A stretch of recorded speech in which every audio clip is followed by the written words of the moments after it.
Chapter NK 641, looks delicious. Then he placed the clay basin in the corner, quietly waiting for the saltpeter to absorb the water's heat and lower it below freezing point, so the water would turn into ice. In half an hour it should freeze. So Fong stood up muttering to himself, then turned to go downstairs.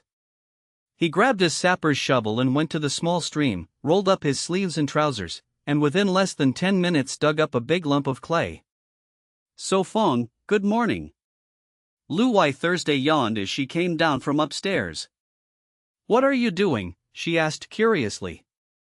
So Fong carried the clay to the cement ground and explained softly, "I am preparing to make a container for ice making. I will wash my face first, then I will come to help you." Lu Wai Thursday said, taking a toothbrush and towel to the stream. So Fong smiled, crouched down to knead the clay, removing stones and impurities so it would not crack when fired. "What do you plan to make?" Lu Wai Thursday tied her hair to the side and sat down. "Very simple, 2 basins, one large and one small, the small one must be thinner." So Fong explained patiently, the big one would hold saltpeter, the small one would hold water to turn into edible ice. "It is indeed simple." Lu Wai Thursday smiled softly. "Simple, but useful." So Fong chuckled. He spread banana leaves on the ground, shaped the clay into a circular base of about 80 centimeters, then coiled strips of clay around to form the walls of the large basin. Lu Wai Thursday made the small basin, about 40 centimeters across, thinner but in the same way. After nearly half an hour they finished both basins. Next step was to dry and fire them. "So Fong, Sister Thursday, breakfast is ready." Van Han's voice came from upstairs. "Got it." So Fong stood and replied loudly. They washed the clay off their hands at the stream and returned to the wooden house for breakfast. "Sit down, eat now." Van Han brought a steaming pot of tofu to the table. Today's breakfast was tofu with kudzu flour and bear meat. "Hot, so hot." Lu Wai Mong picked up a piece of tofu, tossed it from hand to hand. "Put it down, wait for it to cool." Lu Wai Thursday said softly. "No, tofu is best eaten hot." Lu Wai Mong said innocently, blowing and then biting a piece, her face full of delight. She mumbled indistinctly. So Fong went to the corner, the clay basin now full of ice, white cold vaporizing. "Now we have shaved ice." He smiled, lifting the earthen bowl from the basin. He found the chopping axe, washed it clean with soap, dried it carefully, then struck the block of ice. Crack, crack, crack. The sound was crisp as layers of ice chipped off into another bowl. Then he took a green apple, removed the seeds, chopped it finely, spread it on the ice, added fresh mint leaves, and a bowl of apple ice cream was done. "Looks delicious." Van Han swallowed. "Try it." So Fong gently placed the bowl before her. "Okay." Van Han took a spoonful and put it in her mouth. The next moment she shivered, her whole body refreshed. "So cool." Van Han covered her lips, swallowed the melting cream, and said happily, "Refreshing, quite tasty. Add a little honey, it will be better." So Fong drizzled honey on top and said, "Try again." "Okay." Van Han tasted again, the sweet honey mixing with the sour apple made the flavor wonderful. "Sweet and tasty, better than before." She nodded in approval. She pushed the bowl toward the Lu sisters. "Sister Mong, Sister Thursday, you should try too." "Okay." Lu Wai Mong quickly took a spoonful, ate, and exclaimed, "Refreshing." In the observation room, Ha Min's group watched the live feed. He really knows how to enjoy, even without conditions he creates them. Ha Min said, half amused, half admiring, impressed by So Fong's ingenuity. "His success is not without reason." Von Lam agreed. "This shows the importance of knowledge." Ha Min nodded. He paused then added, "Saltpeter can make ice, many scholars know that, but in the wild, few can recall it." "Yes, that is true." Von Lam nodded. "That bowl of ice cream looks delicious." No Tin Noyet whispered. "Haze." Ha Min smiled bitterly. Not much ice left, only enough for one more bowl. So Fong looked at the ice, half gone. This bowl is too small. Lu Wai Mong pouted. Tomorrow when the larger basins are fired, we can eat plenty. So Fong laughed. In hot weather, eating ice or drinking cold water helps cool down, but too much brings harm. Drinking too much ice water irritates the stomach, causes cramps, pain, bloating, or diarrhea. It also constricts stomach blood vessels, leading to gastritis or ulcers. Eating too much ice further weakens digestion. Chapter 642, Meat Delivered to the Door. No, I want 2 bowls. Van Han pouted playfully. Eating too much is not good. So Fong replied seriously. Then split it, 1 bowl at noon, 1 in the afternoon. Van Han pitifully looked at So Fong. He. She laughed sweetly. So Fong, let me try it. Lu Wai Mong laughed and reached out. She raised her head innocently. Rest assured, my knife skills are good. So Fong only smiled, shook his head, lifted a large ceramic jar, placed it on the wooden table, dropped in 2 bowls, poured in clear water, added mint and honey, stirred, then left it still. So Fong, are you making shaved ice to drink? Van Han asked curiously. Yes, otherwise the ice would be wasted.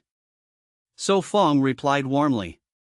In this weather, having ice cream and shaved ice is pure happiness. Van Han stuck out her tongue playfully. I want. She nodded quickly. Little glutton. So Fong's eyes shone with a smile. No, I am not. NK Books. Van Han softly refuted. So Fong just smiled, stood up, went downstairs, and used the clay left to mold 2 rows of popsicle slots.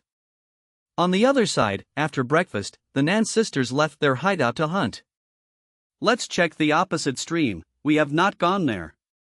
Nan Tan Nok decided. Okay. Nan Nu Nok gently answered, raising her small fist to encourage. Today we will definitely catch prey. Yes, we will. Tan Nok sighed quietly, forcing a smile, for yesterday's hunt was fruitless. She held her sister's hand, stepped over stones across the stream, and tapped bushes with a branch along the way. Sister, do not worry, today we will hunt something. Her eyes showed pain. All right. Nu Nok pursed her lips, glanced around vigilantly. The sisters walked for 2 hours, finding only wild greens and herbs, but no animals. Let's go further ahead. Tan Nok said softly. Okay. Nu Nok nodded. Nu Nok, do you want water? Tan Nok asked. Yes, I am a little thirsty. Nu Nok's voice was hoarse. Tan Nok handed her the wooden bucket. Drink more, so you will not get sunstroke. Sister, you drink too. Nu Nok drank 2 gulps, wiped her mouth, and gave it back. Yes. Gulp gulp. Tan Nok drank, then put the bucket in her bag. Want to rest a while? She asked. No, I am not tired. Nu Nok's cheeks flushed. Really? You are sweating heavily, better rest or you will get heatstroke. She pulled her sister under a tree. All right. Nu Nok touched her hot face, calmed her breath. If you cannot bear it, we will return and continue tomorrow. Tan Nok felt her forehead, hotter than normal. No, just rest a little then go on. If nothing, we will return. I am not weak, just hot. Okay, half an hour more. Nu Nok said softly. All right. Tan Nok gazed at her, then nodded. They rested 10 minutes, then continued. Soon the forest cleared, tall trees replaced by low bushes. Sister, so many wild greens, too bad we cannot eat much. Nu Nok pointed. Eating too much is harmful. Eating once in a while is fine, cut some for dinner. Tan Nok smiled. Okay. Nu Nok drew her knife and stepped forward. I know. She tapped the grass, checked for danger, then crouched to harvest. Ton Nok looked around for other food. This should be enough. Nu Nok muttered, putting greens in her bag. She stood, but her ears twitched, hearing a sound behind. Rustle. Nu Nok grew tense, gripped her knife, stared at the shaking bush. Rustle. Again the bush moved, a hedgehog crawled out, bristling its quills. Sister. Nu Nok called in a trembling voice. What is it? Ton Nok turned, her eyes lit up. Do not move, the meat comes to us. She swiftly drew her bow, nocked an arrow. Nu Nok froze, staring at the hedgehog, when a whistle cut the air. Whoosh. Ton Nok released, the arrow flew into the hedgehog's neck. She drew another arrow, ready. Her archery was strong, one shot pierced its neck. Ah! The hedgehog cried, half its quills burst, but harmed none. Chapter 643, The Wolf Has Come. Ton Nok's second arrow shot out, once again striking the porcupine, the tail of the arrow trembling. She rushed over, asking with concern, Nu Nok, are you all right? I am fine. Nu Nok took a deep breath to calm herself. The porcupine shot out some quills that landed half a meter before her. Haha, I told you we would catch prey today, lucky we did not return empty-handed. Nu Nok was equally delighted, her small face red, this time from excitement. Yes, thanks to you. Ton Nok hugged her sister, planting a fierce kiss on her cheek. Nu Nok blushed, scolding, Sister, you got my face all wet. Never mind, let us go back quickly. Nu Nok waved generously. Yes, I will cook something tasty for you. Ton Nok nodded, crouched beside the porcupine, and cut again until it stopped moving. Then she took out a rope, tied its legs, but did not know how to carry it home. Sister, like last time, let us carry it together. Nu Nok suggested. Ton Nok thought and nodded, that is the only way. The porcupine still had many quills, one person alone could not carry it, or they would get hurt.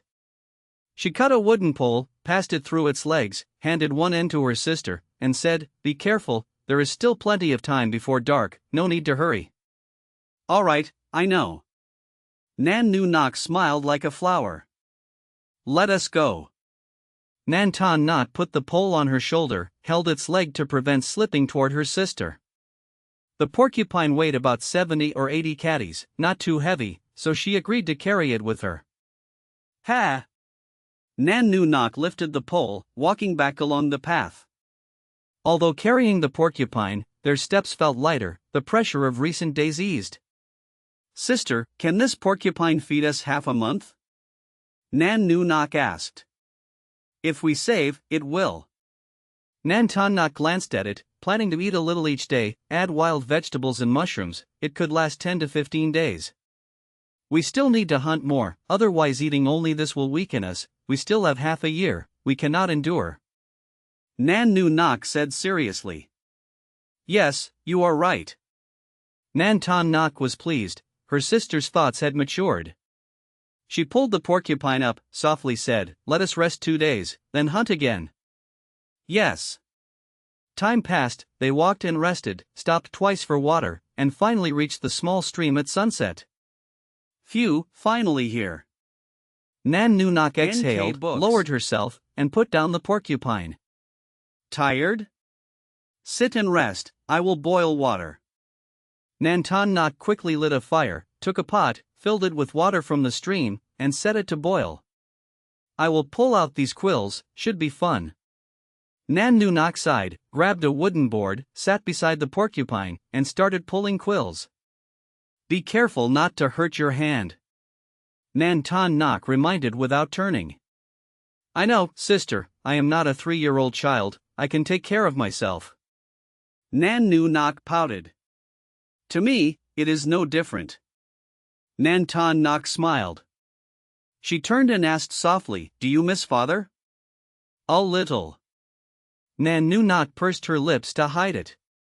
Ton Nok walked over, patted her sister's head, and sat down to help with the quills. Sister, can porcupine be cooked into lard? Nan Nu Nok poked its belly with a quill. That is wild boar. Porcupine may have pig in its name, but it is a rodent, not a pig. Nan Ton Nok cut open its belly and began handling the organs. Well, having meat is good enough. Nan Ton Nok sighed. Nan Nu Nok agreed, that is true. They cleaned the organs together. As night fell, they drank water, cut its legs, hung them to smoke as preserved meat. Tonight let us eat the head, it looks ugly, but has a lot of meat. Nan Nu Nok wrinkled her nose, holding the head with stiff hair. All right, roast the head, cook soup with wild vegetables. After a tiring day, tonight we eat. Nan Ton Nok pierced it with a stick. Bang! Nan Nu Nok fetched water to wash blood away to avoid luring beasts. Splash! The bloody water flowed with the stream. Awooh! Suddenly, a wolf howled from the forest. Sister! Nan Nu Nok trembled, her face pale. Do not worry, there is a fence, quickly wash off the blood. Nan Ton Nok held her bow, walked to the fence, propped the gate, and listened carefully. Nan Nu Nok suppressed her fear and kept washing. Thump! Nan Nu Nok dropped the bucket, raised a torch, nervously asked, Sister, the wolf has not left? Nan Ton Nok pointed outside, meaning the wolf was still there. Use fire to chase it away. Nan Nu Nok braved herself, lifted the torch over the fence, showing the flames outside. Nan Ton Nok watched closely, ears pricked. Time passed. After more than half an hour, the noises ceased. Gone? Nan Nu Nok whispered. No sound, should be. Nan Ton Nok hesitated, did not dare check. Another half hour passed, still silent. Phew! The sisters exhaled together, looked at each other, and laughed softly. Chapter 644, Only One Compensation. So Fong and the others were still sleeping soundly in the cabin. Last night the four of them played mahjong until midnight, and only after someone urged did they wash up and go to bed. Ngo. Van Han muttered in her sleep, unconsciously grabbing So Fong's hand. Ah. Lu Wai Thursday frowned slightly, slowly opened her tired eyes. It took her nearly 5 minutes to become fully clear. She pursed her lips, pushed away her sister's hand on her chest, then gently left the bed. The sun is already high. Lu Wai Thursday leaned at the window. The sun had risen above the treetops. It should be around 9 o'clock. She glanced at the still sleeping girl and So Fong, then lit the fire, placed a pot of water on the stove. After nearly 10 minutes, she returned after washing her face, still not completely refreshed. She first took out dry bread, skewered it on a stick, then roasted it over the fire. Looking at the ceramic jars on the rack, she smiled bitterly and murmured, better stew some meat. For her, stew was manageable, unlike kudzu flour dumplings or noodles she could not handle. Clatter clatter. Water in the pot boiled. This was the second pot, the first kept for drinking. Lu Wai Thursday took out bear meat and crocodile meat, hesitated, then put the bear meat back. Such precious ingredients should be left to So Fong and the girl. Chirp chirp. Van Han moved, opened her eyes, frowned, and got up from So Fong's arms. Sister Thursday, good morning. She greeted, put on shoes, and went to the toilet. Good morning. Lu Wai Thursday replied softly, guessing the girl had her period. After a while, the girl came out, her face pale, brows still furrowed. Van Han, are you all right? Lu Wai Thursday asked with concern. Your monthly visitor? Yes, I'm fine. Van Han forced a smile. Sit down. Lu Wai Thursday signaled. She scooped honey into hot water, stirred it, and handed it to the girl, gently saying, drink some honey water, it will ease you. Thank you, Sister Thursday. Van Han softly expressed gratitude. No need, just sit for a while. Strange that this time it doesn't hurt as before. Though pale, her pain was clearly much less than months ago. Perhaps your body is stronger now. Van Han pinched her cheek, confirming her improved condition. Oh no, my bread is burnt. Lu Wai Thursday's face froze. She rushed back to the stove, flipped the bread. Seeing it charred, she sighed, cooking really isn't for me. She changed to another piece, more careful this time. Ah. So Fong woke up, stirred by the burnt smell. He sat up, his gaze fell on the girl, and he asked, Van Han, are you sick? No, just my period. Van Han blushed. So Fong breathed a sigh of relief. Every woman has such days, it will pass. He stepped closer, placed his hand on her temple. Feels better. Van Han exhaled, eyes closed, enjoying it. Since it's that time, you cannot eat ice cream these days. So Fong smiled. Ah. Van Han pouted, acting spoiled. Could you wait a few days, then give me only one compensation? No discussion. So Fong firmly refused, gently said, these days just rest well. But I could eat, I don't hurt much now. Van Han still tried. Don't believe me?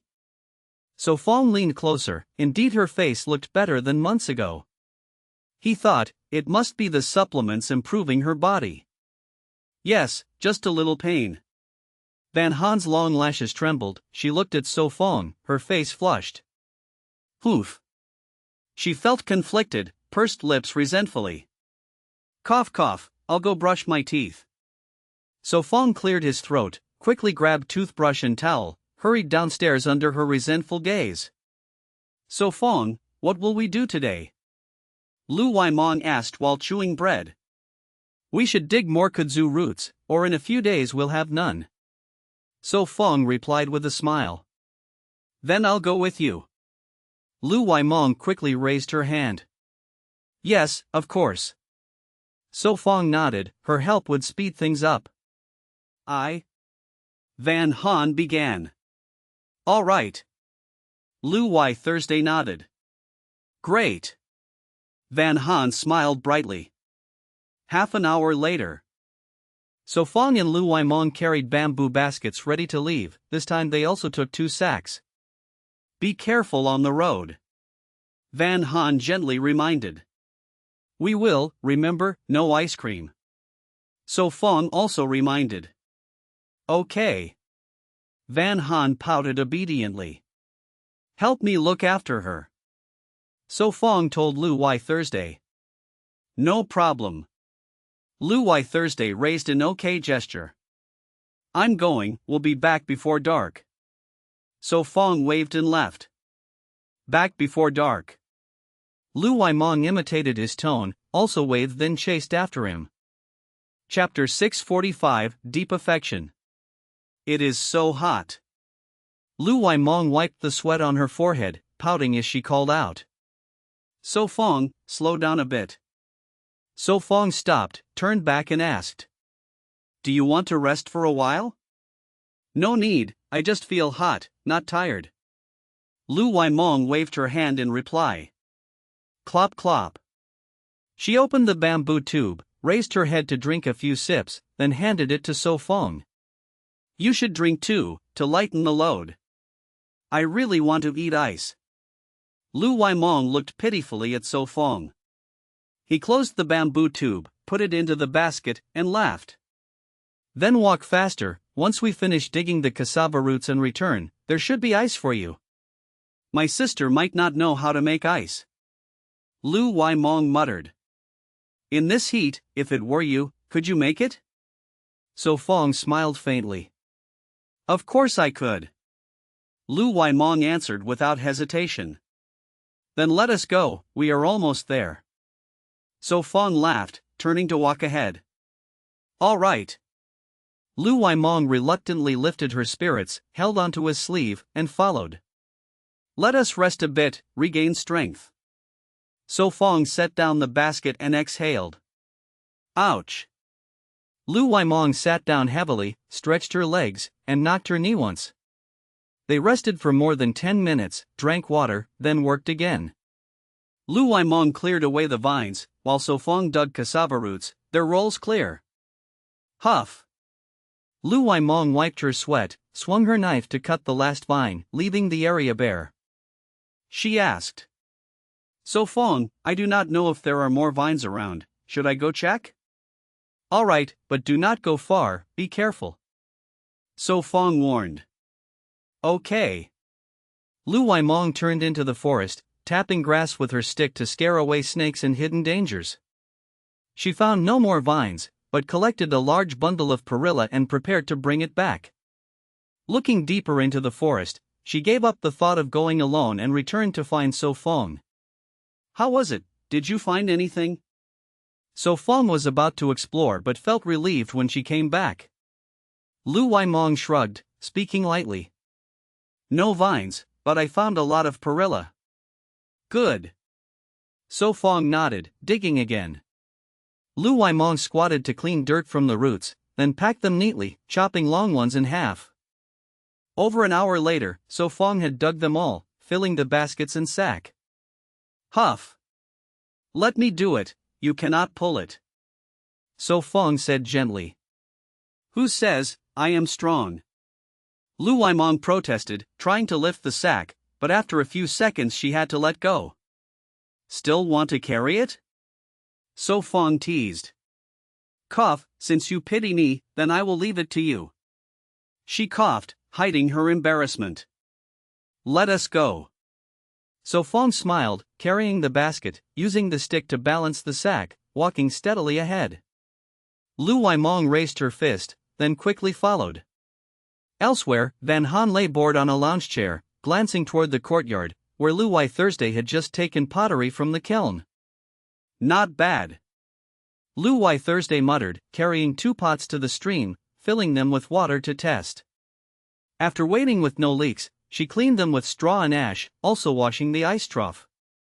She hung the pots to dry, then took saltpeter to make ice. Thursday sister, are you going to make ice? Van Han asked softly. Yes, they will be back soon, I will make some ice for everyone. Lu Wai Thursday replied while crushing saltpeter. I see. Van Han pursed her lips, swallowing. How is your body now? Lu Wai Thursday asked. Much better. Van Han smiled. Do you crave ice? Lu Wai Thursday smiled. Yes. Van Han nodded honestly, eyes full of longing. When the ice is done, So Fong should be back too, should we ask him? Lu Wai Thursday suggested. No need. Van Han pouted. I will wash you a green apple, do you want it? Lu Wai Thursday asked. Thank you Thursday sister, but I will not eat. Van Han smiled calmly. Then you just NK rest Books. well. Lu Wai Thursday sat down again, busy with saltpeter. This should work. She muttered, covering the pot with leaves to keep dust out. All right. She entered the storage, carried out a bundle of straw, and sat beside the girl. We should make more straw shoes, so Fong wears them out too fast. Van Han pouted, skillfully weaving. Every time he returned, his shoes needed repair. Lu Wai Thursday quietly listened, sometimes responding. From their talk, it was clear the girl and So Fong shared deep affection, most of her words were about him. Van Han, you two truly have a good bond. Lu Wai Thursday sighed. You and Sister Mong also get along well. Van Han smiled. Lu Wai Thursday smiled faintly, shaking her head, the girl still not grasping her meaning. Chapter 646, The Wilderness Hamburger. Creak. Wait a moment. Lu Wai Thursday quickly stood up, pushed the wooden door support, stepped back, and shouted, All right. Creak. At the door, So Fong lifted his foot and pushed hard, the wooden barrier burst open. Finally back. Lu Waimong bent down and collapsed under the wooden house, exhausted. Yes, but you must rest before eating. Lu Wai Thursday took off the basket from her shoulder and gently reminded. Ah. Lu Waimong stood up with effort, face weary. Your body is weak, eating ice now will harm you. Lu Wai Thursday said seriously. Okay. Lu Waimong struggled to stand, brushed dust off her skirt, and walked to the small stream to wash her face. No. So Fong put down the cassava roots from his shoulder and smiled. He sat on the chair nearby and asked softly, "How do you feel?" "Much better." Van Han's pale face gained a hint of color. "What do you want to eat tonight?" "I will cook for you." So Fong asked gently, "Except ice?" Eat wild vegetable soup, it has been long." Van Han quickly corrected, embarrassed. "So many cassava roots, tonight we must add a dish." Luai Thursday opened the sack, revealing fresh cassava. "Sister Thursday, no rush, do it tomorrow." Van Han smiled sweetly. "Well, wash some first, we are free now." Luai Thursday carried the bamboo basket and went to the stream, squatting to wash the cassava. "Sister, after a bowl of ice I will help you." Luai Mong grabbed a chopping knife, ready to split the ice. Luai Mong raised her hand and said, "I know." Van Han stared at the two sisters. "Hee, you cannot eat." Van Han teased, blinking and turning to make ice cream. At night, delicious smell floated from the wooden house, so Fong placed the last dish on the wooden table. "Wow, so fragrant." Luai Mong wiped her hands, quickly sat down, and saw 4 dishes on the table, swallowing saliva. Coconut meat with kudzu powder, wild vegetable soup, bear meat with mushrooms, bread tree sandwich. So Fong lifted the lid of wild vegetable soup and introduced one by one. "Wow, many new dishes." Van Han's eyes sparkled with surprise. "Taste it, new recipes, see if it fits taste." So Fong sat calmly and smiled. "Looks delicious." Luai Mong picked bear meat and chewed slowly. Van Han scooped another bowl of soup, she never got tired of this dish. "Too delicious." Luai Mong sighed. "Mum." Luai Thursday nodded quickly, mouth full of coconut with kudzu powder. "Seems everyone loves it, effort not wasted." So Fong laughed, picking up chopsticks. "So Fong, how did you make this kudzu powder?" Van Han asked curiously. "Kudzu mixed with Indian canna flour, the rest you can guess." So Fong smiled. "So it is." Van Han nodded, the process was similar to making noodles with Indian canna flour. She thought and asked, "What about the bread tree sandwich?" "This is simpler, cut the bean block, stuff bear meat, fruit, wild vegetables, spread honey, done." So Fong smiled. "This is not a bread tree sandwich, it should be called hamburger." Van Han laughed, realizing it was a wilderness hamburger. "Then rename it bread tree hamburger." So Fong laughed. "All delicious." Van Han said sincerely. "If you like, eat more." So Fong picked mushrooms and brought to her lips. "Ah, Van Han opened her mouth to bite. "Mum." Luai Mong chewed hamburger, used to the scene. After half an hour, only empty plates and 2 hamburgers remained, so Fong admired the 3 girls' appetite, though clearly reduced, still all were full. "Come, drink hot tea to digest." Luai Thursday brewed tea for all. Luai Mong sipped hot tea and said, "Like this, I do not want to return to city. Living like this daily, even a year is fine." Van Han smiled brightly, enjoying wilderness without worries. "Less than half a year left, even if you don't want to go, the program will send you away." Luai Mong leaned her chin, teasing, "But when leaving, we already won." "So confident?" Luai Thursday frowned at her sister. Hee, if only us, we would be eliminated, but now we have So Fong." Luai Mong laughed playfully. "Yes, lucky for So Fong, I do not know how to thank." Luai Thursday looked guilty at him and the girl. "Sister, repay with body?" Luai Mong joked half serious. "Luai Mong, you want a beating." Luai Thursday glared, tapped her sister's head, "Such words should not be said. If not marry, then be maid, wash, cook, warm bed." Luai Mong teased. "You must be hungry, eat another hamburger." Luai Thursday blushed, shoved hamburger into her sister's mouth. "Mum." Lu Weimong's eyes widened, struggling but unable to resist. So Fong shook his head, laughter filled the quiet night. NK Books. Chapter 647, The Meaning of Gift Packs. The stove in the wooden house blazed fiercely, the firelight shining across the front of the hearth, casting shadows on the screen beside, while Van Han and the Lu sisters slept soundly on the bed. Ah. So Fong sat nearby yawning, silently issuing a command in his mind, "Mark. Time is passing so slowly." He muttered softly, then rose to the wooden table, picked up the only remaining hamburger and bit into it. No. So Fong. On the bed, Van Han murmured in her dream. So Fong adjusted his posture, tilting his head to listen. Daytime thoughts turn to dreams at night? He was surprised, then shook his head with a wry smile. The girl turned over, her mutterings fading. After finishing the hamburger, he stood at the window, breathing the late-night air, pondering his plans. Ah. He yawned again, and the command echoed in his mind, "Mark." Ding. 7 days marked, received 1 beginner gift pack. At last, the second day. He pushed aside his confusion, steadied himself and ordered, "Open the gift pack." Ding. Rubber Extraction and Processing Experience Gift Pack, Beginner. Ding. Consciousness Communication, Beginner. Interesting, this time the gift pack is special.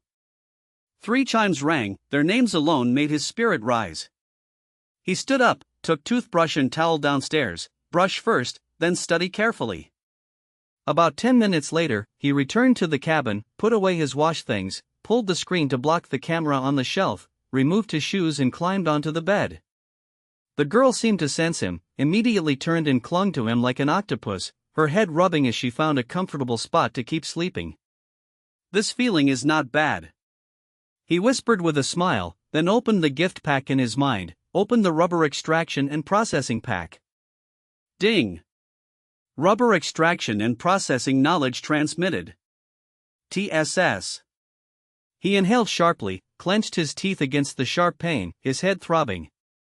After a few minutes, the pain ebbed, and he opened his eyes, taking a deep breath to arrange the new knowledge. Rubber extraction and processing, as the name suggested, all knowledge related to rubber. Some procedures flashed briefly, and finished products were divided into 3 grades, 3rd lowest, 2nd moderate, 1st the best. His lips twitched, for now the pack was useless. Where could he find rubber trees? Without them, all was empty talk. As for whether the island had any, he did not know, but likely not. Sigh, open the next gift pack. He sighed. Ding. Consciousness Communication Transmission. As the system's voice fell, his head grew dizzy, his consciousness blurred, the wooden ceiling seemed to spin, no sense of direction. Consciousness communication, gained ability to converse simply with conscious beings. Interesting, does this mean I can talk with Ro-Rong or Mao Caw? He frowned, a new power stirring his excitement. He decided to test it tomorrow. Holding back his thrill, he gave the last command, open the last gift pack. Ding. Lie detection transmission. He felt as if a needle pierced his head, then all stilled. Nothing? He opened his eyes, body unchanged, the system leaving only one line before silence. Lie detection, tool to discern falsehood. Really nothing? He twitched his lips, then closed his eyes helplessly. This ability could not yet be tested, only tomorrow. Time to sleep. He glanced at the girl asleep, his drowsiness heavier. Awah! Want to eat fresh leaves? Half asleep, he muttered.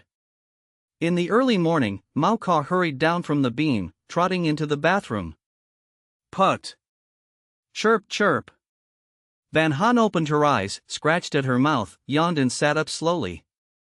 Blushing, she gently moved the large hand from her waist, set it aside, then put on her shoes and walked to the bathroom. Meow! Mao Caw came out, squatting to lick his paws, grooming. AI, you soiled it again. Van Han glanced at the fresh green mess in the bathroom, pursed her lips, stomped and glared angrily. Meow! it cried, innocent eyes meeting hers. All right, go play. She softened, waved her hand, then pinched her nose and went to clean. She did not want anyone stepping on the mess later. After cleaning, her sleepiness cleared, but a dull pain in her belly reminded her of her period. Bang bang. A few minutes later, she came out, carrying her wash items downstairs. Because of discomfort, she had fallen asleep early, so this morning she woke first. Chapter 648, Has So Fong Gone Mad? Van Han, why are you up so early? How is your body?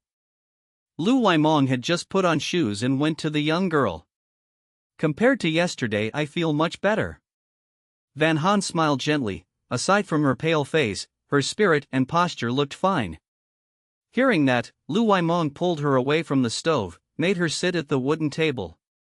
No, you must rest, if not you may leave a hidden illness. Let me handle breakfast. I only came into monthly period, it is not as serious as confinement. Van Han was startled, but the feeling of being cared for was pleasant. Your body is different, according to So Fong you endure pain at a higher level. Lu Waimong said seriously. He always talks nonsense. Van Han rubbed her belly softly. All right then. Van Han sighed, resting her chin on her hand watching Lu Waimong busy in the kitchen, fetching wild greens and ginger again and again. She suggested. Sister Mong, add some perilla leaves, it will taste better. Sister Mong, the bread needs turning. Van Han hesitated then reminded. Oh, I forgot. Lu Waimong rushed to the stove, hands constantly moving. Sister Mong, do you need my help? Van Han asked softly. No need, you just sit, I usually cook breakfast. Lu Waimong refused. NK books. Fine. Van Han changed position, leaning her face on the table, the chair tilted slightly, her legs dangling. Ah. So Fong opened his eyes, sniffing the burning smell. He quickly got up, entered the kitchen, found the bread burning. Scared me. Lu Waimong turned and saw him, startled, patting her chest. Why did you walk without a sound? Sister was still sleeping, I had to be quiet. So Fong chuckled. Sister, get up already. Lu Waimong glanced outside, then called. The sun is already shining. So Fong froze, at her odd words only raised his thumb. Got it. Lu Wai Thursday sat up, eyes half closed, body trembling, clearly still sleepy. Bread should not be grilled one side until cooked then turned, it burns easily, best is to flip every 30 seconds. So Fong explained. I see, I will try again. Lu Waimong nodded, threw the burnt bread back, took new bread to roast.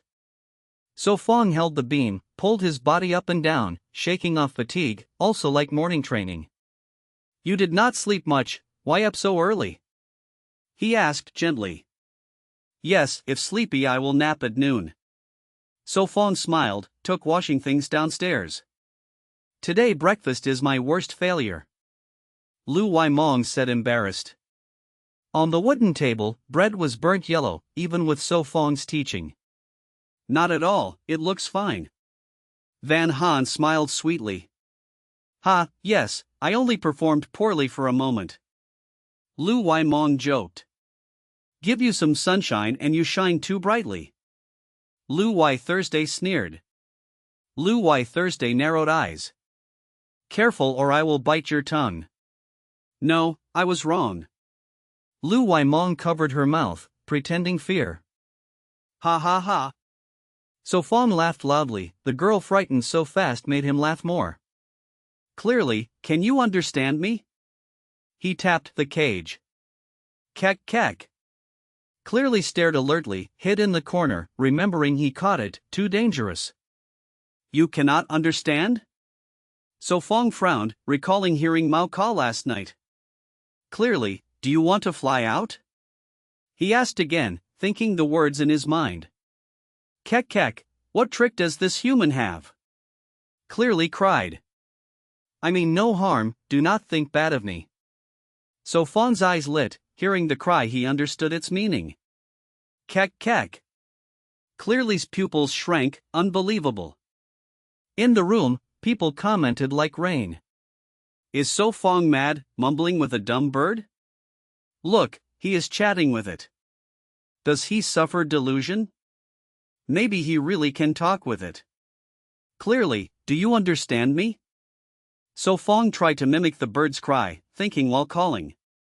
Seems effective. He frowned, ending the test. He turned upstairs, wanting to try the other power gain last night. So Fong, how is clearly, why so excited?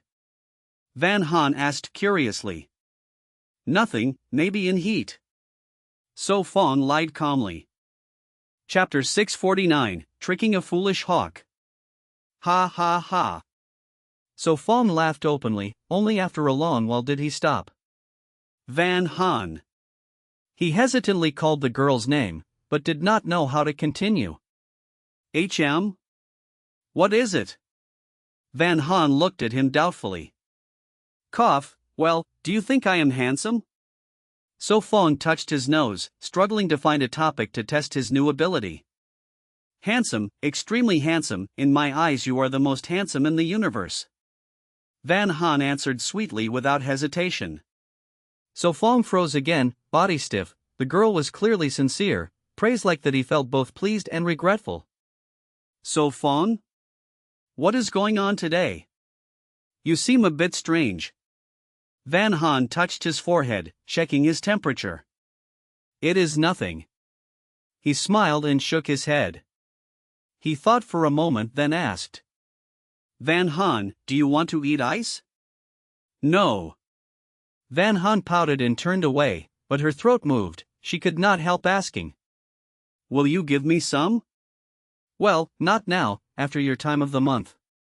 So Fong smiled, hiding his surprise. I will not talk to you. Van Han made a silly face, turning toward the sisters of the Lu family busy with pepper stones. So Fong smiled quietly, she had just said a few sentences, 2 of them were lies, no and I will not talk to you. Really will not talk to me? He moved closer, poking her soft cheek. Good girl. He laughed, patted her head, then stood up and went downstairs. The second ability was tested, indeed he could detect lies, but there was a difference. If he asked directly, truth and lies were clear, but if the other only spoke on her own, he had to focus to judge. Here I come again. So Fong stopped before the birdcage, tapping on it. Creak creak. The big white hawk opened its eyes, staring at him warily. No malice? You lock me here and say no malice? The bird flared its feathers angrily. Well, if you had not caught my rabbit, you would not be here. He teased. Creak creak. The hawk cried, hunting was its nature, seeing prey, and not catching it would make it foolish. This world is the strong devour the weak. The rabbit was weak so you ate it, now to me you are just like that rabbit. He folded his arms, speaking to it. The observers in the room, Ha Min and others, watched with doubt. This looks like a chat. Ha Min smiled, amused. Out here with no phone or TV, talking with animals might relieve stress. Chatting with animals. Wang Lin twitched his lips, was this not a mental issue? I suggest taking So Fong to see a psychiatrist. Wu Tin Noyet tilted her head seriously.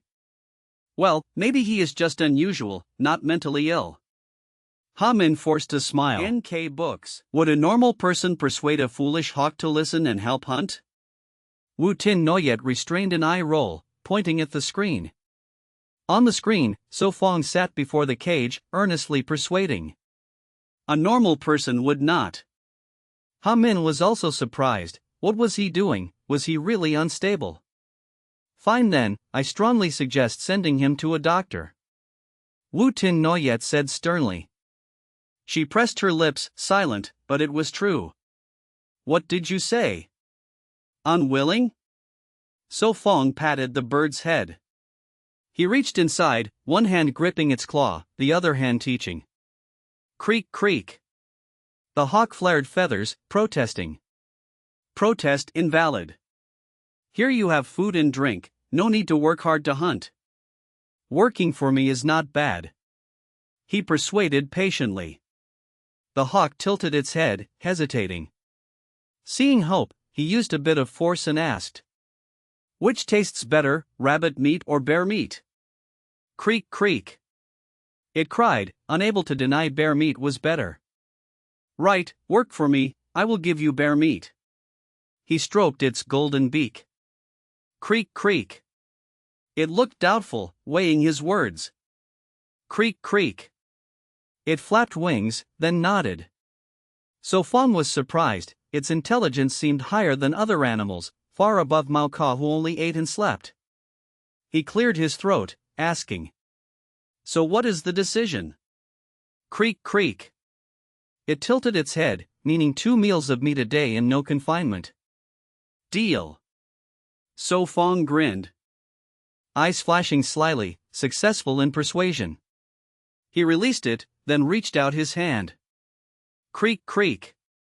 The hawk hesitated, then lifted a wing onto his hand. Truly intelligent.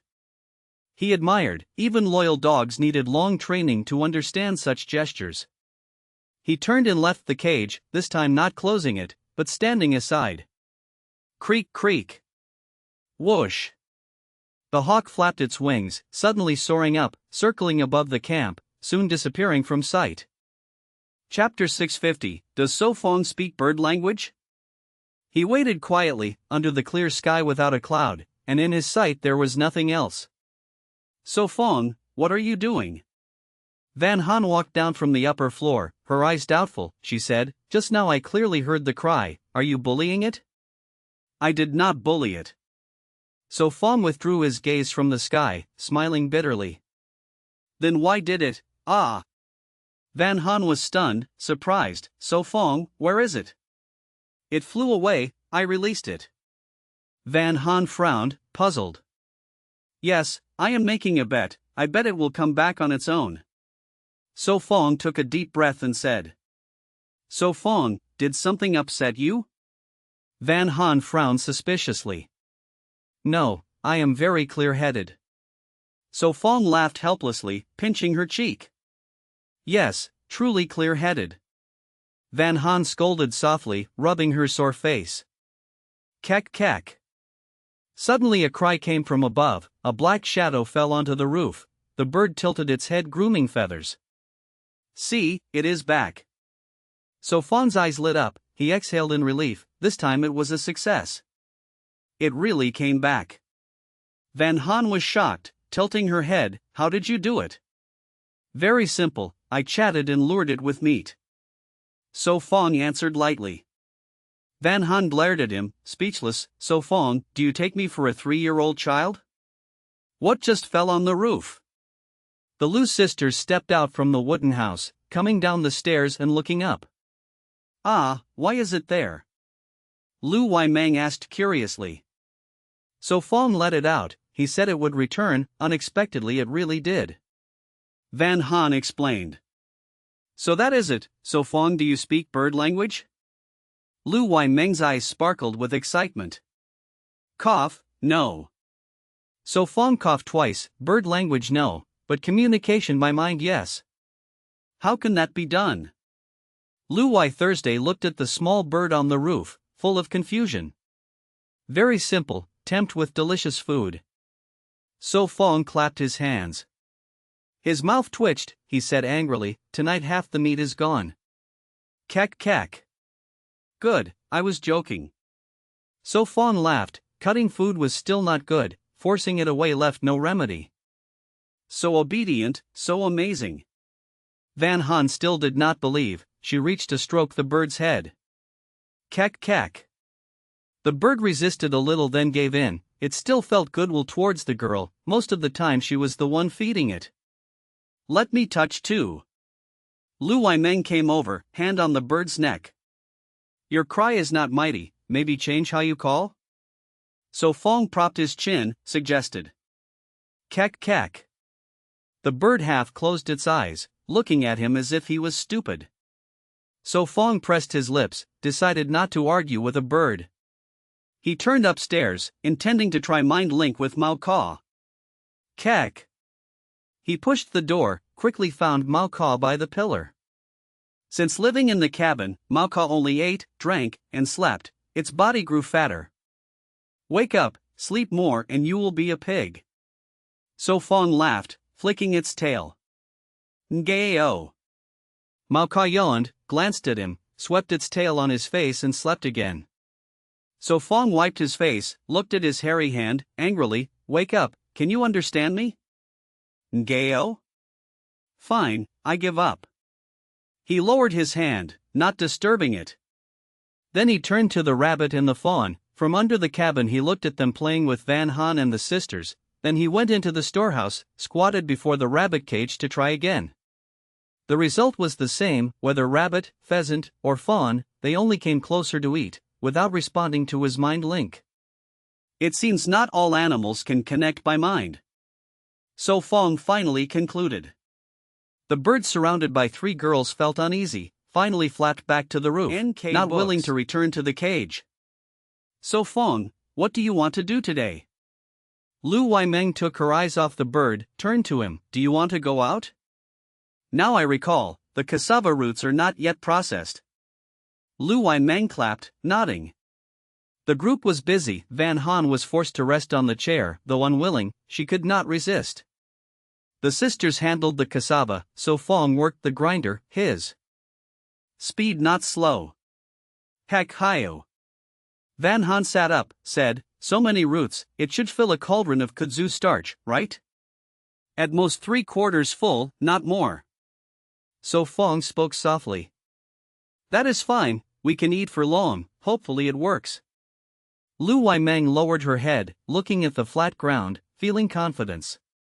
Lu Wei Thursday glanced at her sister, swallowing words. Strength and training, it will be effective. So Fong smiled. Strength and training? I must continue push-ups and stance. Lu Weimeng's eyes showed resolve. 3 days fishing, 2 days drying nets. Lu Wei Thursday poured cold water. Humph, I know. Lu Weimeng pouted. Last time you said the same, but gave up before 2 days. Lu Wei Thursday said coldly. Chapter 651, A Word Leads to a Fight. In the forest came rustling sounds. The Zhao brothers were searching for prey. Clop clop. Zhao Lei held his stomach, face pale. The wild greens from the morning were already digested. It had been many days since he had eaten meat. He swung his knife to cut through bushes, muttering, if only we could catch another pheasant. Clop clop. Zhao Li's belly growled as if echoing his brother. Maybe we will be as lucky as last time. Zhao Lei chuckled. Thinking that way is rather nice. Zhao Li whispered. Let us rest a bit. Zhao Li sat down. Hunger from noon until now was hard to bear. Any water left? Zhao Lei reached out. Drink sparingly, not much remains. Zhao Li shook the bamboo tube. It was far lighter than before. I know, nagging again. Zhao Lei pouted, opened the tube, drank 2 big gulps to ease his hunger. Zhao Li snatched it, glaring angrily. Only 1 sip left. What if we get thirsty later? Well, maybe ahead we find a stream. Zhao Lei forced a smile. Then you suffer thirst yourself. Zhao Li snapped, keeping the tube. Zhao Lei pouted, wanting more but could not. He cleared his throat. Do we continue this afternoon? If you do not want meat, turn back. Zhao Li grumbled. Then we keep going. Zhao Lei glared but still could not resist the lure of meat. After half an hour, they unknowingly circled back to the small hill. Why here again? Are you blind? Zhao Li barked. Maybe not. Zhao Lei scratched his head, embarrassed. Zhao Li scowled, wasting half a day circling in vain. Oof. He glared at his brother and strode ahead. Zhao Lei sighed, tapping his own head, resolving not to follow him again. This time after 10 minutes they found something new. Seems someone once passed here. Zhao Li said seriously. Before them was a cleared path, though vines had regrown, it was still lower than the side. shall we go on? Zhao Li asked. What if we meet other contestants?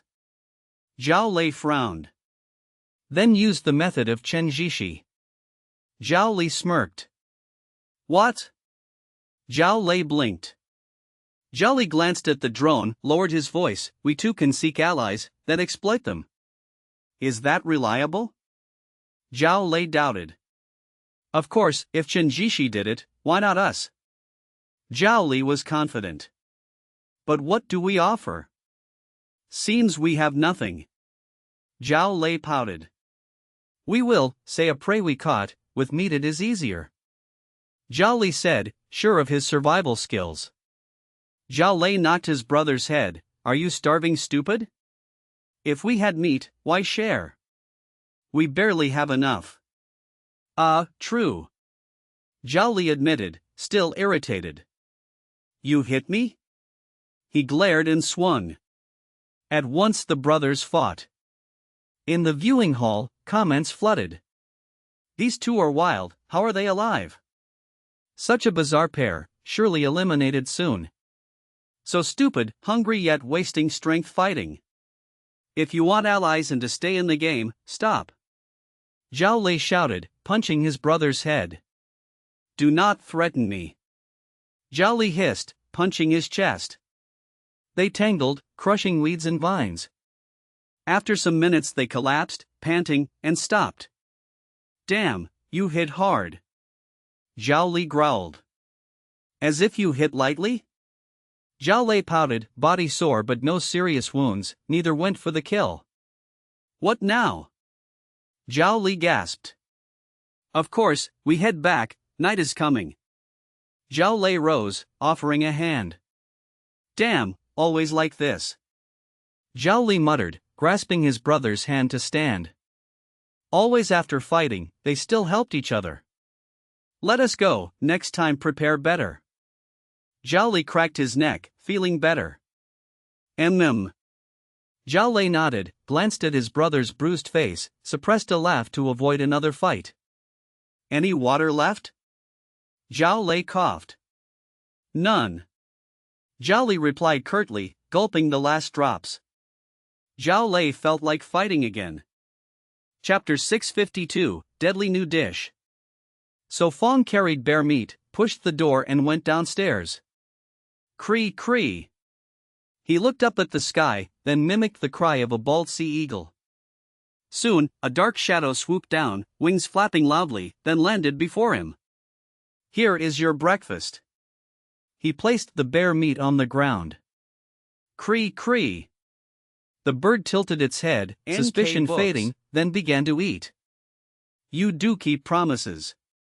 So Fong laughed, amused at its wariness. He patted its head and sent a thought, when full, go scout for large animals.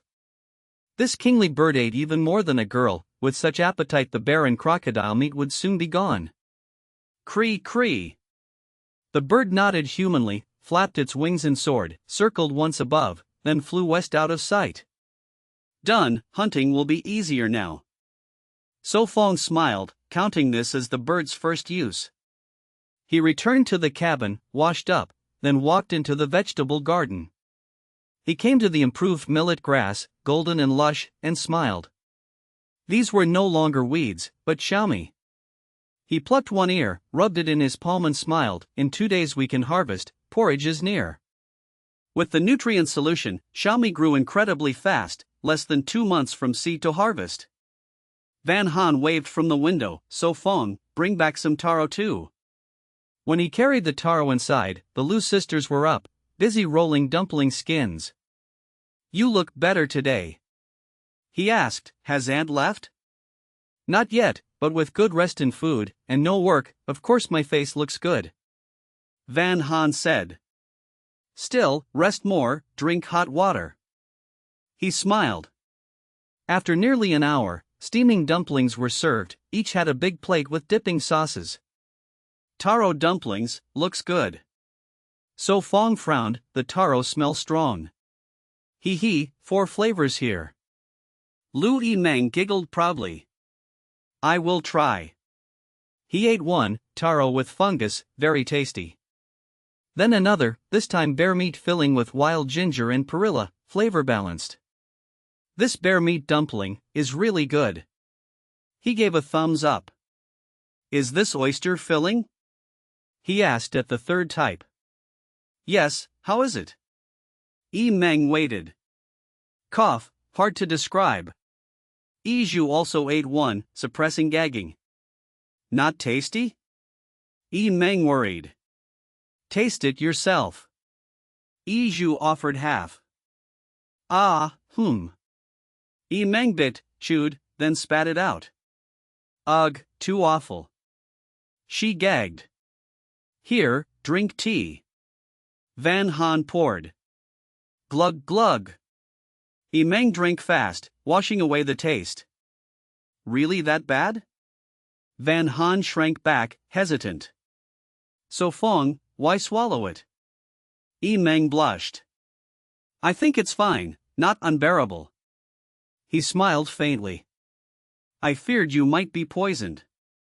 She sighed. He shrugged, if poisoned, I would know, killing me isn't easy. Let me try. Van Han said curiously. Don't, better not. So Fong warned. Yes, skip it. Meng pushed the dumpling away. Fine, I was just curious. Van Han gave up.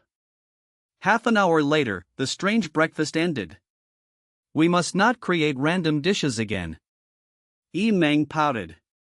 Cough, creation is good, don't stop. So Fong encouraged. Zhu looked at him, unsure if it was comfort. She quickly asked, Enough, what will you do today? I plan to dig a pit. He said. The three girls froze. So Fong, why dig a pit? Van Han asked. Chapter 653, The Cellar. So Fong, why are you suddenly digging a cellar? Van Han asked curiously. Are you just too idle and want to find something to do? Lu Waimong asked suspiciously. I am not that bored. So Fong explained quickly. Digging a cellar is for storing food. The cellar was an ancient method to preserve food, using the soil's stability. Since soil conducts heat poorly, its temperature changes less than air, so in winter it keeps warm, in summer it stays cool. With long closure, carbon dioxide accumulates, lowering oxygen and preserving food for long. Like taro or Indian fruits with flour, all can be kept inside. So Fong said gently. So that is it. The three girls realized he was not just bored. How to dig it? I will help. Lu Waimong eagerly raised her hand. Is it really that simple? She frowned with doubt. You caught me. She made a playful face. So Fong only smiled silently, then took the military shovel and went downstairs, planning to finish today. He walked around the yard and decided to dig near the bird cage. So Fong, if you build more things, we may need to expand the yard. Van Han said while preparing straw to weave shoes. At first she thought the yard too big, but after adding the pool and cages, she no longer felt that way. Expanding is simple. He shrugged, because for better living, many things are necessary. He bent down and started digging. He planned the cellar 4 to 6 meters deep, with a round base 3 to 5 meters wide. There is only one shovel, let me dig, but I need a lot of cement, that is for you. He paused to tell Lu Waimong. You are always full of energy. He sighed and kept digging. Lu Wai Thursday wove shoes and helped her sister make cement. Time passed, the sun leaned west, noon came, birds called above. Keet keet. A bird cried loudly. The cellar was 2 meters deep, 4 meters wide, half done. Keet keet. Again it called. To the west, large horned animals. So Fong repeated the meaning softly. The bird nodded, flew up, circled, and left. He frowned, horned beasts, mountain goats or deer. How far to the west? He realized he had not asked. He sighed, never mind, it will return tonight. He continued digging. So Fong, take a rest, I made ice cream. Van Han called from the window. Books. All right. He answered, climbed up, drenched in sweat, shirt soaked. Too hot. He removed his shirt, rinsed it at the stream, then went back to the cabin. Tick tick. The girl was still whipping cream. The sisters sat down. Did you sneak some? He smiled. Of course. Van Han pouted innocently. Really? I was going to let you have a bowl, but since you stole it, forget it. He pretended to regret. No, I did not, I swear. She raised 3 fingers, nervous. Truly swear? He asked. Of course, really. She nodded, pleading. So Fong, I want ice. Fine. He laughed and waved. Hee hee, you are the best. She smiled, working harder. Soon the 4 had bowls of ice cream, each bite cool as if piercing the heart, soul soaring. So refreshing. Van Han said satisfied. Satisfied now? He patted her head. Yes, satisfied. She smiled sweetly. I could eat another bowl. Lu Wai-mong boasted. He laughed and shook his head. After resting, he returned to the yard, under the sun, to keep digging. Time passed, night fell, the cellar dark. So Fong, you cannot see down there, come up, continue tomorrow. Van Han called. Almost done, wait. His voice came from the cellar, plastering walls with cement. All afternoon he worked inside, the walls finished, only the door missing. After more than 10 minutes, he climbed up. Chapter 654, Who Wants to Go? 60,000. Lu Wai-mong reluctantly played a tile. So Fong, are we going to pick green apples tomorrow? Van Han looked at her tiles and casually discarded one.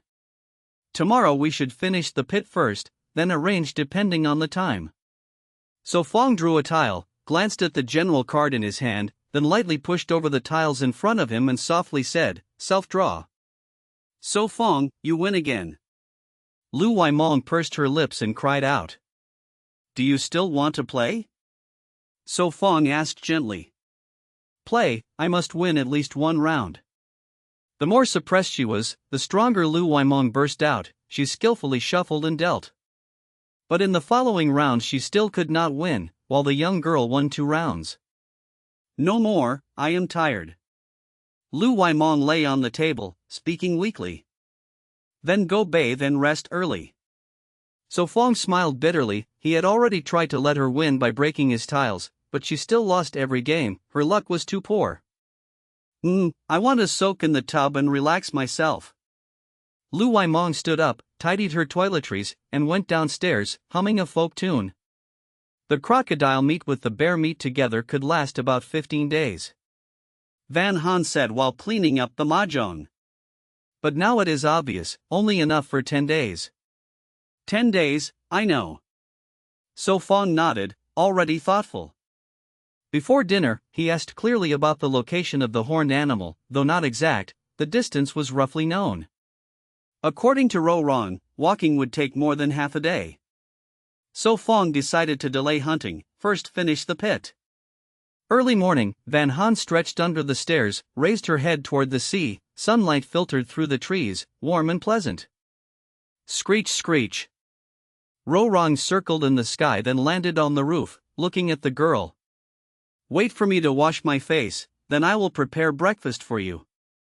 Van Han said gently, going to wash by the stream. Chirp chirp. After more than 10 minutes, she returned, placed the prepared bear meat on the ground. Hoo hoo. Ro Rong spread its wings and glided down, snatching the bear meat, the moment it looked forward to most each day. Eat slowly, no one will take it from you. Van Han said softly. Screech screech. Ro Rong called out, but the girl could not understand. First wash the clothes. Van Han turned, went upstairs to fetch So Fong's clothes from yesterday to clean. Bang bang. More than 10 minutes later, she wrung the clothes dry and hung them near the stairs. By noon they would be dry. Busy in the morning, she then prepared breakfast. By the time So Fong and the others rose, the fragrant meal was on the wooden table. Go wash up, breakfast is ready. She smiled brightly. Okay. So Fong yawned, towel over his shoulder as he came down. Soon the group sat together enjoying breakfast. Thank you, waking up so early to prepare this. Lu Wai Thursday spoke gently. Hee, cooking is actually enjoyable, not tiring. Van Han smiled like a flower. Then you will have to cook for life. So Fong grinned. You wish. Van Han blushed, lowered her head and whispered. HM? What did you say? So Fong pretended not to hear. Nothing, eat more, later we must work on the pit. Van Han quickly said, ladling meat into his bowl. The sisters exchanged glances, rolled their eyes, and ate quickly. After half an hour, finished eating, So Fong went to the pit. Today's task was sealing it. 2 hours should be enough. He stripped his shirt, picked up the shovel. First he dug several 20-centimeter deep holes around the pit, then set logs into place. The sisters came to help, wedging branches in the gaps, layering dry leaves for insulation, and sealing with mud to prevent rain flooding. At last, the pit was sealed, leaving only a square entrance. So comfortable. Lu Wai Mong let the cold stream wash over her body, hair wet against her shoulders. I should come up now. She shivered, remembering the previous accident at the hot spring, a chill spreading within. Lu Wai Thursday soaked a while longer then came ashore. It is still early, let's pick some green apples. So Fong looked at the sky and casually asked, Who wants to go? Me. Lu Wai Mong and the young girl raised hands almost together. I will go too. Lu Wai Thursday pressed her lips, then raised her hand. Then change clothes, prepare well, and remember the wide-brimmed hats. So Fong laughed and reminded. All right, I will prepare water for the road. Van Han replied cheerfully, running upstairs. Screech, screech. Ro-Rang circled above, then flew ahead. So Fong, how far is it? Van Han tilted her head and asked sweetly. Less than 3 hours walking. So Fong estimated. Not so far. Van Han nodded with a smile. Haze. So Fong smiled bitterly, touching his nose. Chapter 655, Boy I Go. Let's go. Tran Shi Hai waved his hand and stepped forward. He Xiong silently followed, eyes scanning around for danger. Do you think Xiao Lei and his group have been eliminated? Tran Shi Hai suddenly asked. I don't know. He Xiong replied in a deep voice. Tran Shi Hai frowned, finding He Xiong boring, then muttered to himself, with their strength, even if not eliminated, they probably won't last long. He Xiong glanced at him and stayed silent, not caring at all about the Zhao brothers. If they haven't been eliminated, where do you think they went? Tran Shi Hai asked again, arms crossed. He Xiong gripped his blade, chopping branches in the way, still silent. So, are we sure to catch prey this time? Tran Shi Hai changed topic, talking to himself like a fool. 5 parts. He Xiong finally replied, a probability based on many factors. So low? Tran Shi Hai raised his brows. Yes. He Xiong clenched his fists, his body growing weaker without enough nutrition. They headed toward a small hill, aiming for the wide meadow at the foot where deer gathered. The sun was high, around early afternoon, when they reached the meadow. On the open field, 7 or 8 deer were grazing. What now? Tran Shi Hai lay low, looking at the deer in the distance. Same as last time, I stay here, you chase them. He Xiong calmly said. Me alone? Tran Shi Hai asked in disbelief. Or you stay here, I chase. He Xiong replied. Fine, I'll go. Tran Shi Hai grimaced, then slipped into the forest, circling behind the deer. For a moment, he thought of the Zhao brothers. After more than 10 minutes, he reached behind the herd, took a deep breath, and snapped a branch. Ah. He rushed out of the forest, waving the branch, charging at the deer. Thump, thump, thump. The deer stampeded away, but noise soon came from the direction they ran. Thump, thump, thump. The herd returned, rushing straight toward him. Chit, chit, chit. Behind them came a pack of red wolves. Tran Shi Hai turned pale, his legs weak, completely panicked at the sight. Run!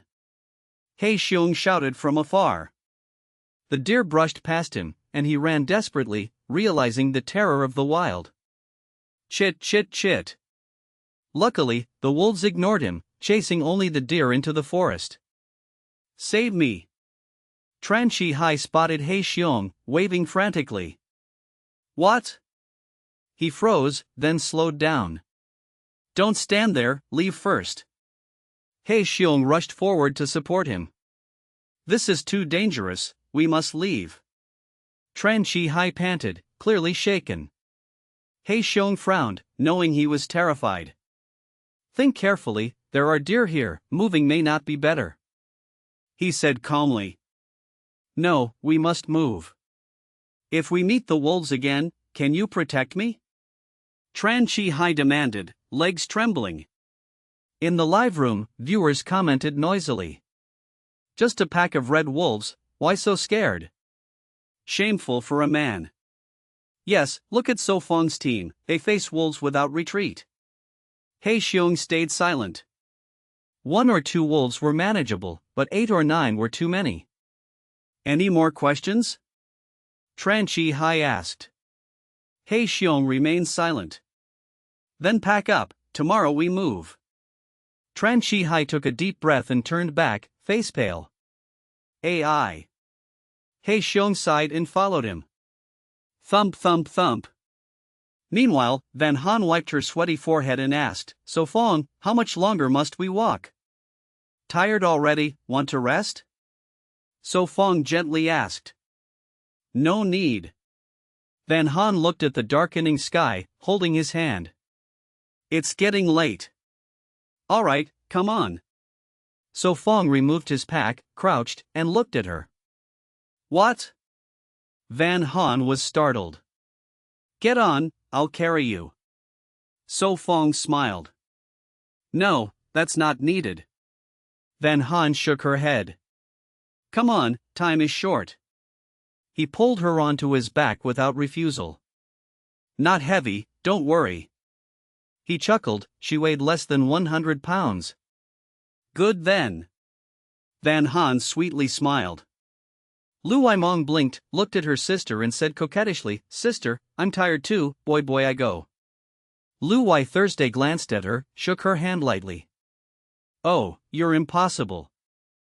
Lu Waimong laughed, then ran after So Feng. Lu Wai Thursday pursed her lips, helpless at her sister's lively nature. Sister, what are you doing? Her voice called. Coming. Lu Wai Thursday replied and hurried after. Chapter 656, Terrifying Fright. A few minutes earlier, So Feng and the others finally arrived at the green apple tree. It was around 3 o'clock in the afternoon. It is not early, I will climb up to pick, you stay below to catch. So Feng bent down, putting the young girl back on the ground. I will pick too, just right there are 2 trees, one each, the speed will be faster. Lu Waimong quickly raised her hand and climbed up the shorter tree. Be careful. So Feng smiled and reminded.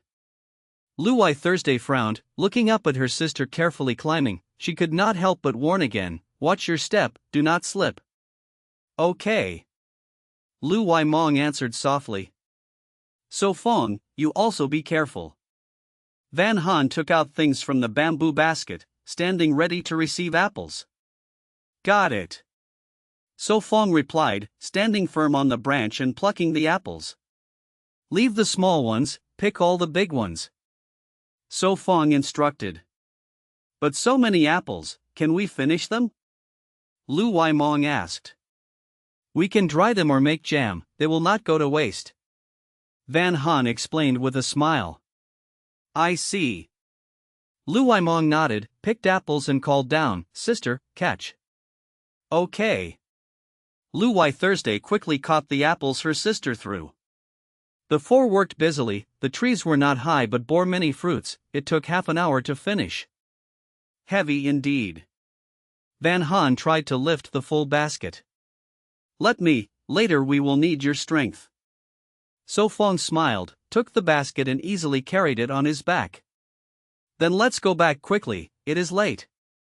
Van Han blushed, recalling half the way she had been carried by him. All right. Lu Waimong carried the small basket, following with her sister. Faster now. So Fong pulled the girl's hand, looking up at the black shadow circling above. It has been following. Van Han also looked up, since leaving camp it often appeared. Maybe it is hungry. So Fong guessed. Time passed, the sun tilted west, dusk fell, the island seemed veiled in dust. Hold on a bit, in half an hour we should return. So Fong gently told the panting girl. No problem. Van Han forced a smile. No need, walk faster. She pulled his hand, stepping ahead. Her body is still weak. So Fong thought, then quickly caught up. Sister, how do you feel? Lu Waimong asked. I can endure. Lu Wai Thursday panted, no better than the girl. Sister, you lack training. Lu Waimong scolded. That I admit. Lu Wai Thursday sighed. Tomorrow I will drag you up to train together. Lu Waimong said firmly. Lu Wai Thursday glanced at her and said, First you must wake early. Well, I will try. Lu Waimong laughed awkwardly. Go faster. Lu Wai Thursday sighed and continued. Waimong, stay close. So Fong reminded. Yes. The sisters answered and hurried. Careful with stones and roots. He warned, holding the torch, alert in the dark woods. Sasa. Relax, it is the wind. His voice soothed. Really? Van Han shrank her neck, feeling watched. Yes, nothing. He reassured. Hoo-hoo. A shadow appeared from above. Row wrong, go back. So Fong shouted. Kek kek. The cry faded. Scared me to death, it still did not leave? Van Han calmed, embarrassed to be frightened by their pet. It must be waiting for food. He smiled wryly. Rumble. I hear water, are we near? Lu Waimong asked. Yes, just ahead. He looked around, already seeing the trees that marked the camp. 5 minutes later, they returned safely. The three girls sighed in relief. Kek kek. Rorong descended, flapping and looking at him. All right, I will feed you now. He patted its head and went upstairs. Soon firelight shone inside the cabin. A large piece of bear meat was thrown out, landing before it. Kek kek. It ate happily, having waited so long. Gurgle. Lu Waimong's stomach growled. She muttered, I am hungry too. Then go help cook dinner. Lu Wai Thursday patted her, she was exhausted. Okay, I will handle dinner. Lu Waimong rolled up her sleeves, removed her hat, and went upstairs. Entering the cabin, she saw So Fong already preparing. Let me help, she said. Then washed the mushrooms and cut them small. He pointed. No problem. Chapter 657, Thinking Back, it is all exciting. So Fong, what is your plan for tomorrow? Van Han asked while playing cards. Probably going hunting. So Fong thought for a moment and spoke softly. Are you planning to catch saltwater crocodiles again? Van Han frowned at him. Do not worry, this time we go west, up the stream in the upper reaches, maybe spend a night outside, then return the next day. So Fong said gently. Is that so? Van Han mumbled while pursing her lips. Will you go with me? So Fong asked warmly. No, my strength cannot keep up. Tomorrow I will stay in camp making jam and wait for you. Van Han shook her head innocently. Today they harvested many green apples, they could only roast them into dried fruit or make jam to keep longer. All right then. So Fong smiled quietly. Remember to be careful. Van Han said seriously. Okay. So Fong nodded. Spending the night outside, just thinking of it feels exciting. Lu Wai Mong tilted her head with dreamy eyes. No, nothing. Lu Wai Mong pretended to be absent-minded. Lu Wai Thursday half closed her eyes, glancing back and forth between her sister and So Fong. So Fong twitched. What kind of look was that? Van Han bit her lips, glanced at him without a word. Haze. So Fong shook his head with a wry smile. NK Books. Early the next morning, after breakfast he set out with Lu Wai Mong. The eagle flew ahead to guide. So Fong, are we going very far this time? Lu Wai Mong asked brightly. Yes, farther than before. So Fong replied as they walked. I wonder what new things we will find this time. Lu Wai Mong muttered, full of expectation. Are you not afraid of danger? So Fong frowned. Hee, you are here. If you cannot handle it, then my fear is useless. Lu Wai Mong shrugged. That makes sense, I truly have no way to refute. So Fong laughed, tapping her head. No need to refute, that is the truth. Lu Wai Mong playfully stuck out her tongue. Do you trust me that much? So Fong asked softly. What did you say? So Fong sighed, pretending not to hear. Nothing. Lu Wai Mong hummed softly, walking ahead. All right. She slowed down, plucked a blade of grass and held it in her mouth. Creak, creak. The eagle circled above. In the yard, Lu Wai Mong and another girl sat by the stream washing green apples. The emerald skin looked alluring. They look nice, but eating is too sour. Van Han remembered and swallowed. Creak, creak. Lu Wai Thursday pursed her lips, bit into an apple, brows twitching, then whispered, It can slim, the sourness is nothing. That is true. Van Han smiled. Others think of ways to maintain weight, but they want to slim every day. Ha Min laughed bitterly. People comparing with people, always frustrating. Van Lam sighed, remembering when he did wilderness survival, he could not keep his weight healthy. Green apples can slim, I will try later. No Tin Noyet whispered. Tin Noyet, your waist is already as small as a thigh, still slimming? Ha Men asked, surprised. No, still some flesh, slimmer will look better. No Tin Noyet said seriously. It can be more perfect. She smiled naturally. Tai Vai Din looked down at her belly, under the clothes was a perfect curve, slimming was unnecessary.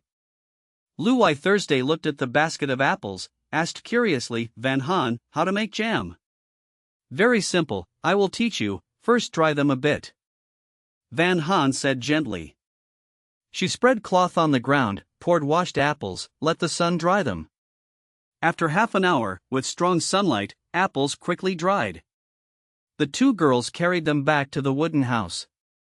Van Han cut the apples into thin slices to make dried fruit. Let me do the dried fruit, I know this. Lu Wai Thursday said softly. Okay. Van Han nodded. Then she cut apples into small cubes to make jam. She spent half an hour, cut all, removed seeds and put into a clay pot. The sugar is not much. Van Han took the jar with a few blocks of palm sugar. She thought, add some honey, that will be enough. Sister Thursday, finished yet? Van Han asked. Not yet, need to heat again to continue. Lu Wai Thursday pulled out the shovel, the stove cooled down. Beside was a clay jar with dried fruit just made. Let me cook the jam first, then you can continue with the dried fruit without reheating. Van Han suggested. All right. Lu Wai Thursday stood up and moved aside. She picked a piece of dried fruit, sniffed, then bit. Crunch! The crisp sound rang. The apples turned out perfect. Chapter 658, Looking at the mountain makes the horse die. Still very tasty, crisp, not as sour as before. Lu Wai Thursday chewed the green apple, then took one piece from the jar and handed it to the girl, smiling softly. You taste it too. All right. Yun Han opened her mouth. The first taste was faint smoky aroma, then the crisp bite. After the saliva melted it, the unique sourness of the green apple spread out. She raised her thumb, nodding, extremely delicious. Now I look forward to your jam. Lu Wai Thursday's lips curved. Hee, the jam will surely be tasty. Yun Han said confidently, placing the iron pot on the stove, skillfully lighting the fire. The viewers instantly filled the screen with comments. Little Bon Bon is well prepared, I did not even save the recipe. Seems the ingredients are simple, better write them down slowly. Little lowly cooking class, everyone type slower, we cannot see clearly. Soon, there will be ads called Little Lowly and the jam everywhere. Ha ha. Lu Wai Thursday observed carefully. Without rock sugar, I can only use brown sugar. Yun Han poured several pieces of brown sugar into the iron pot, the heat quickly melted it. She stirred with chopsticks to avoid burning, then added a spoon of honey, continued stirring into syrup. Now put in the green apple, keep turning. She poured the sliced apples in, using a wooden spoon to stir, covering each piece with syrup. She carefully explained softly, keep stirring, let the syrup coat well. Yes. Lu Wai Thursday nodded earnestly. Yun Han kept stirring, the syrup fully wrapped each fruit. Understood. Lu Wai Thursday nodded again. After about 10 minutes, the syrup cooled and turned into a light golden coat on the apples. Let me taste if it is good. She rested, picked one piece into her mouth. How is it? Lu Wai Thursday asked softly. Her black eyes shone, she praised, not just good, but super delicious. Yes, indeed. Lu Wai Thursday agreed, then took the spatula and continued making jam. Elsewhere, So Fong and Lu Wai Mang walked west, leaving the small stream. Screech! A bird circled in the sky, calling loudly. We cannot catch small animals, once they hear that sound, they all flee. Lu Wai Mang lowered her gaze from the sky to So Fong. Small animals have too little meat, our target is still large beasts. So Fong spoke calmly, rabbits or pheasants would not even fill the stomach. NK books, but small animals taste better. Lu Wai Mang said innocently, rabbit and pheasant are tastier than boar or deer. That is true. So Fong nodded, in fact he still remembered the rabbits and pheasants back home, if not afraid the girl would be sad, he would have eaten them already. I really want roasted rabbit and roasted pheasant. Lu Wai Mang swallowed saliva. That is simple, tomorrow when we return, you can eat. So Fong laughed. It is only noon, still 5 or 6 hours before dark, should be enough. Lu Wai Mang looked up, uncertain. Come, we must be careful ahead. So Fong led forward, this was their first time here. All right. Lu Wai Mang followed close, holding her bow tightly. Time passed, around mid-afternoon. They exited the forest, ahead spread wide grassland, like a shallow basin. In the distance, they saw a tall mountain, higher than the one on Xian Noyet Island. I wonder what is there, looks so far. Lu Wai Mang looked far away. Who knows, but walking there may take 2 days. So Fong said, the saying goes, looking at the mountain makes the horse die, it looks near but is far. 2 days, really far. Lu Wai Mang clicked her tongue, abandoning the idea. Come, let us check, this natural meadow should have large animals. So Fong looked at the sky, the bird had circled long. All right. Lu Wai Mang hurried to follow. The grassland formed a basin, 4 sides high, middle low, with many bushes. Cannot see large herbivores? Lu Wai Mang glanced around, only some edges of grass. Maybe inside the forest. So Fong pointed to the mountain. At the edge of the meadow was thick forest, herbivores could only hide there. Yes, let us go check. So Fong said softly, his eyes scanning the grazed grass and footprints. Lu Weimeng gripped her bow, followed him toward the forest, likely they would camp there tonight. Chapter 659, The Rhinoceros. From these footprints. So Fong casually pointed to the meadow, where there were a few feline tracks. Lu Weimeng's beautiful face tensed, her hands gripping the long bough tightly. Do not worry, I am here. So Fong smiled confidently and stepped ahead. The meadow had no grazing animals, they must have fled into the forest chased by predators, and those tracks were the best proof. Their steps echoed heavily. The two entered the woods, where an animal trail curved deeper into the forest. So Fong put away the bough, raised the woodcutter's knife to cut branches and bushes, leading Lu Weimeng further inside. This place feels eerie. Lu Weimeng whispered. That is because the sunlight is blocked by leaves. So Fong explained casually while observing around. I see. Lu Weimeng sighed in relief. A rustling noise suddenly sounded. Ah, what is that? The sound came abruptly from the side, and Lu Weimeng screamed in fright, hiding behind So Fong. Since when did you become so timid? So Fong teased, mocking her, unlike how brave she was when they first met. No, I am not timid, it was just reflex. Lu Weimeng coughed lightly in embarrassment, stepping out from behind him. Then consider it a reflex. So Fong said with a smile. What do you mean consider, it truly is reflex. Lu Weimeng pursed her lips. Yes, just reflex, nothing wrong. So Fong repeated seriously. Lu Weimeng twitched her mouth, then diverted the topic. So what was that noise? Let us continue. She waved her sleeve to hide her unease.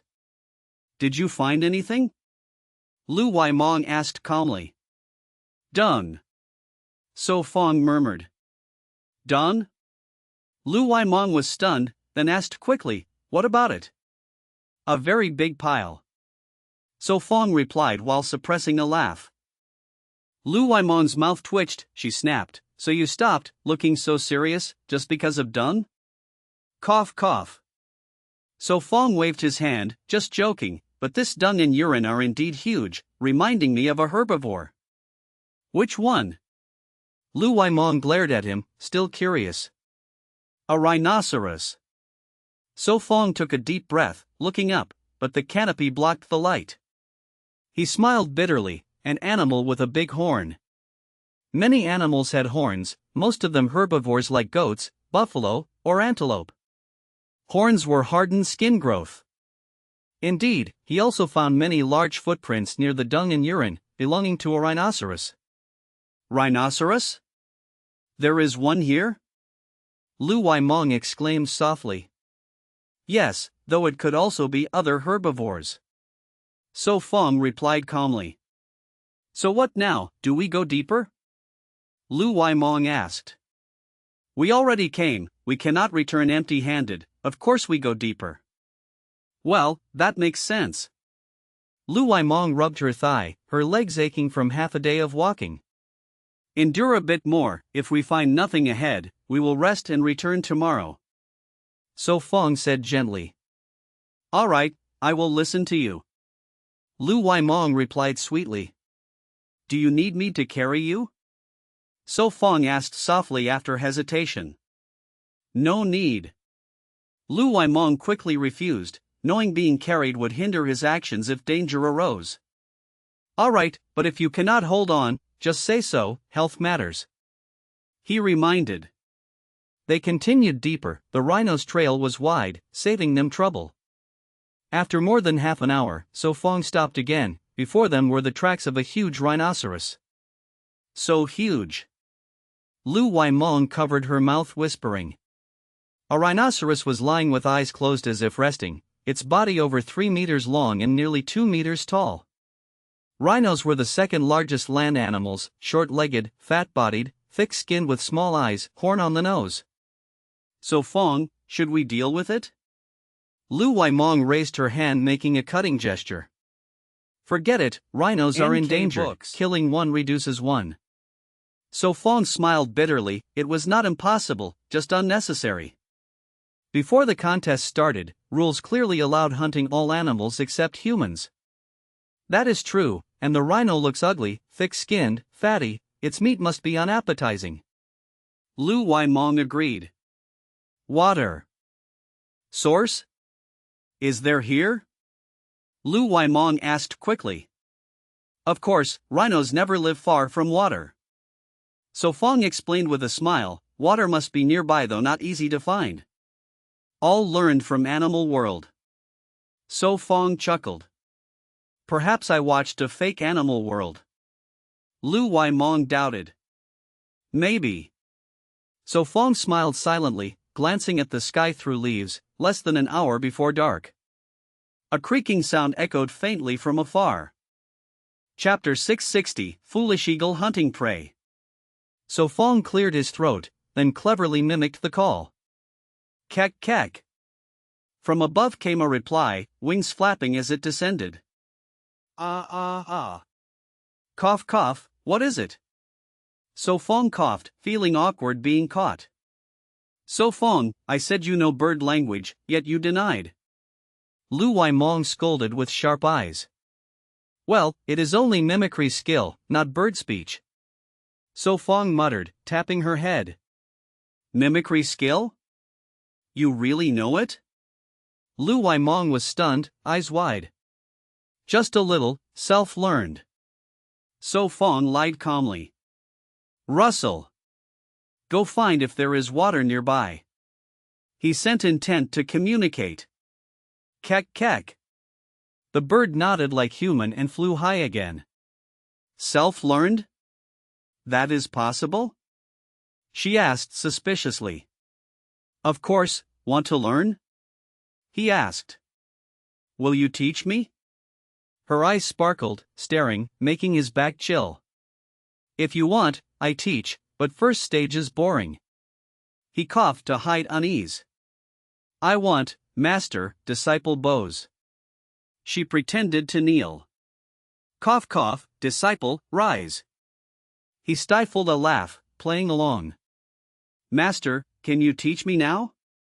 She asked expectantly. Yes, but finding water now is priority. He chuckled. Right, then tonight. She nodded. Kek kek. From above came cry, so Fong looked, saw the bird circling then flying west. Come, water should be there. He called. Ah. How do you know? She asked quickly. I do not believe, the bird cannot talk. She huffed, thinking he guessed. He only smiled, truth often is not believed. They walked west for over 20 minutes, and found a small stream flowing clear. Here too a stream, could it be our campsite? She guessed. Possible. He scanned then nodded. Seeing no danger, he said softly, tonight we rest here, gather grass and wood. He drew knife, chopped wood to build simple shelter, half-hour before night fell. At distance of 1 day, Nan's sisters gathered wild vegetables outside camp. Sister, is this kind often eaten? Nu Nok asked. Ton Nok looked then nodded, yes, the root is tasty, dig more. Kek kek. Suddenly a cry, they looked up. Sister, such a huge bird. She pointed frightened. Maybe just passing. Not sure. Kek kek. The eagle circled, then dove to bushes. They tensed, saw clearly. Foolish eagle? On this island? Ton Nok gasped. It pounced into bush, a small creature darted out to stream. Sister, what is that? She hid behind. Red wolf cub. Ton Nok frowned. Kek kek.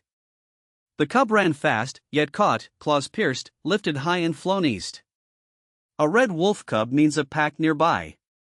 Ton Nok's face darkened. Sister, what? Nu Nok was confused. Back to camp, this place unsafe. She pulled her. The mother will come soon, staying is danger. But vegetables still there. Nunak rushed to pick them. Good, hurry back. Ta Nok urged. Here. She ran panting. They entered through gate. Sister, why so tense? She asked. Hoo-hoo. Ta Nok exhaled, then said, I think a red wolf pack lives nearby. Nunak paled, knowing wolves. Yes, later be extra cautious.